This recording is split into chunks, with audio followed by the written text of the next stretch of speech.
দুর্ধর্ষ অস্ত্রধারী সন্ত্রাসী খুলশী এলাকায় বিভিন্ন ব্যবসা প্রতিষ্ঠান, মিল ফ্যাক্টরি থেকে সে চাঁদাবাজির অভিযোগ রয়েছে দীর্ঘদিন থেকে।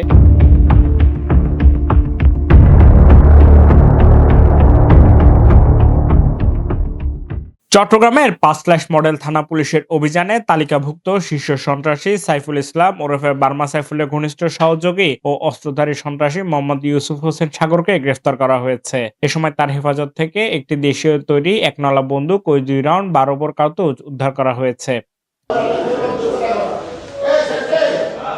আজ বৃহস্পতিবার দুপুরে ৫ থানা প্রাঙ্গণে এক প্রেস ব্রিফিংয়ে সিএমপি উত্তর উপ-পুলিশ কমিশনার আমিরুল ইসলাম এসব তথ্য জানান।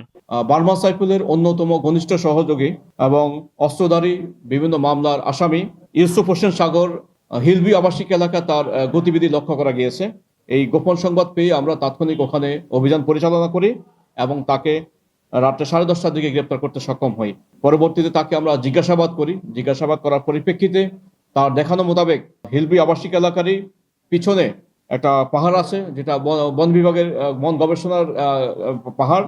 সেখানে পাহাড়ের তার দেখানো মোতাবেক লুকানো অবস্থায় সেখান থেকে একটা আমরা দেশীয় তৈরি একনলা বন্দুক, যার দৈর্ঘ্য ২৭ ইঞ্চি উদ্ধার করি। সাথে ২ রাউন্ড কার্তুজ ছিল। এছাড়া শীর্ষ সন্ত্রাসী বার্মা সাইফুলের নির্দেশে ৫ খুলশী ও বায়েজিদ বোস্তামি থানা এলাকায় মিল ফ্যাক্টরি, ব্যবসা প্রতিষ্ঠান ও নির্মাণাধীন ভবনের মালিকদের অস্ত্রের ভয় দেখিয়ে চাঁদা আদায় করত সে, এমন অভিযোগও রয়েছে তার বিরুদ্ধে।